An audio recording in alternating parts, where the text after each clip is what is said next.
பரபரப்புக்கு மத்தியில் கட்சியின் தலைவராக நானே தொடர்ந்து செயல்படுவேன் என்று அன்புமணி தரப்பில் அறிக்கை வெளியிடப்பட்டுள்ளது. அதில் தெரிவித்திருப்பதாவது: பாட்டாளி மக்கள் கட்சியின் தலைவர் பதவி குறித்து எதிர்பாராத குழப்பங்கள் நிலவி வருகின்றன. அதன் காரணமாக கட்சி வளர்ச்சிக்கும் மாமல்லபுரம் சித்திரை முழுநிலவு வன்னியர் இளைஞர் பெருவிழா மாநாட்டு பணிகளுக்கும் எந்தவித பாதிப்பும் ஏற்பட்டு விடக்கூடாது என்பதை மனதில் கொண்டு உங்களின் ஐயங்களை போக்கவே இந்த மடல்.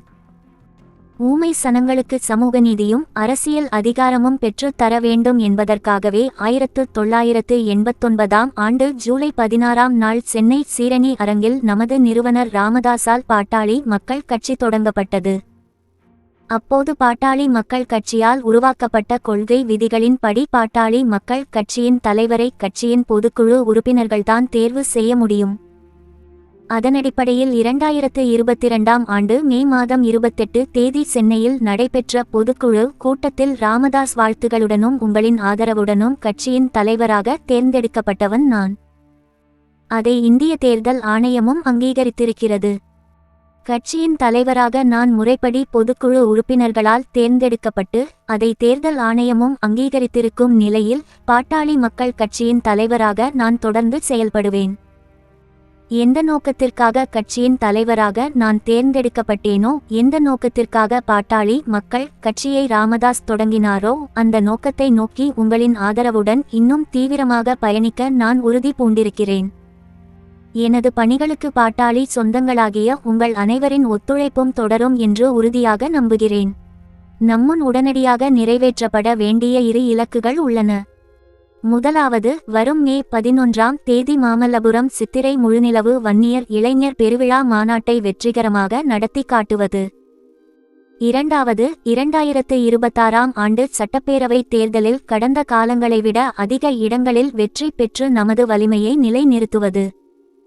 மாமல்லபுரத்தில் சித்திரை முழுநிலவு வன்னியர் இளைஞர் பெருவிழா மாநாடு மிகச்சிறப்பாக நடத்தப்பட வேண்டும் என்பது நமது பாட்டாளி சொந்தங்களின் 12 ஆண்டு கனவு.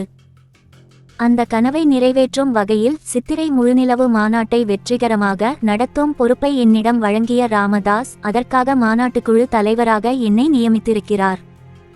ராமதாஸ் வழங்கிய இந்த பணியை வெற்றிகரமாக முடிக்கும் கடமை நம் அனைவருக்கும் உண்டு. மாநாட்டுக்கான ஏற்பாடுகள் அனைத்தும் திட்டமிடப்பட்டவாறு முழுவீச்சில் நடைபெற்று வருகின்றன. அனைத்து பணிகளையும் நான் ஒருங்கிணைத்து வருகிறேன். அதேபோல் மாநாட்டுக்கு பாட்டாளி சொந்தங்களை அழைத்து வருவதற்கான களப்பணிகளை அனைத்து நிலை நிர்வாகிகளும் தொடர்ந்து முழு வீச்சில் மேற்கொள்ள வேண்டும். 2026 சட்டப்பேரவை தேர்தலை பொறுத்தவரை பாட்டாளி சொந்தங்கள் விரும்பும் வலிமையான கூட்டணியை ராமதாஸின் வழிகாட்டுதலுடன் அமைக்க வேண்டியது எனது பெரும் கடமையாகும். அந்த கடமையை அனைவரும் மகிழ்ச்சியடையும் வகையில் சரியான நேரத்தில் செய்து முடிப்போம்.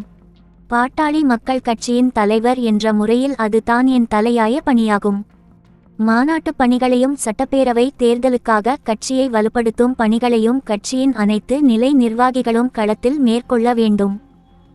மீண்டும் சொல்கிறேன், அரசியல் களத்தில் ராமதாஸின் லட்சியங்களை வென்றெடுப்பதும் அவருக்கு புகழ் சேர்க்கும் வகையில் பாட்டாளி மக்கள் கட்சியை வழிநடத்தி செல்வதும் எனது முழு முதல் கடமை. அதற்காக உங்களை சந்திக்க விரைவில் உங்களை தேடி வருவேன் என குறிப்பிடப்பட்டுள்ளது.